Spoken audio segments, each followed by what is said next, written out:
If you're in the market for a new high-end Samsung phone, you're probably going to find yourself choosing between the Galaxy S20 or the Galaxy Note 10. These two series of phones are separated only by a few months if you look at their launch dates, but they offer vastly different value propositions. So let's jump into the main points of contrast between them. First off, the S20 series presents more of a balanced lineup of phones. The Note's always been tilted more towards power users, whereas for many people an S20 or S20 Plus will be the default Android phone they end up buying.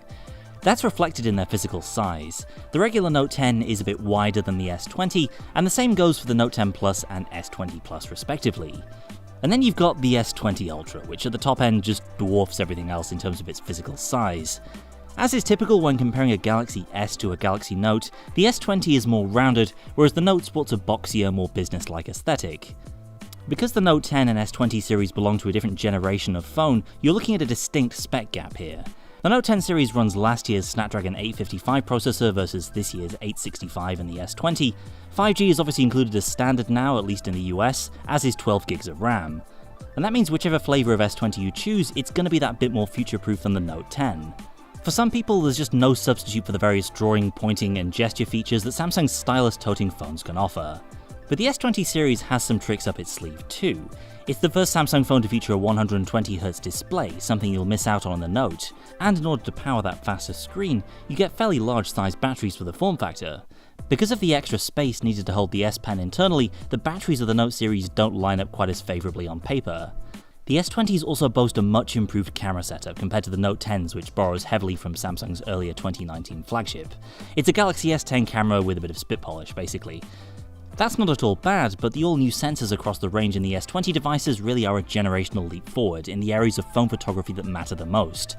The primary sensor is larger for better low-light performance, the telephoto gets upgraded to a 3x 64MP unit, and the ultra-wide is also improved. And if you go whole hog and get an S20 Ultra, that comes with Samsung's new 108MP main camera, as well as 10x hybrid telephoto for even better low-light shots and hybrid zoom shots.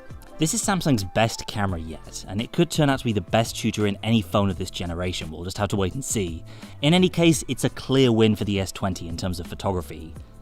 On the software side, the Note 10 series has recently been upgraded to Samsung's new One UI 2 software with Android 10, which puts it broadly in line with the software you'll see on the Galaxy S20. You'll miss out on a handful of S20 only features like the new single take, which makes it easier to capture a bunch of photos, live effect shots, animations, portraits and videos as you move around, all without pressing the shutter key. That's about it though, and in terms of the day-to-day experience, you're really not going to notice much difference between these minor revisions of One UI.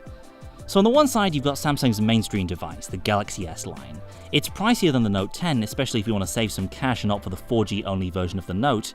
But with the S20, you're getting Samsung's very best, a faster screen, bigger batteries, 5G as standard, excellent cameras, but you will definitely pay for it. You can find a Note 10 Plus 4G on Amazon right now for less than the price of the entry-level S20. So if you're a fan of the S Pen and all its unique tricks and don't mind not quite having the best camera, then the Note may be the best device for you. Let us know which one you'd choose down in the comments. Is now the best time to go looking for a deal on a cheap Note, or is the S20 the only way to go? Stick around and subscribe so you don't miss the rest of our S20 coverage. Thanks for watching, and I'll see you next time.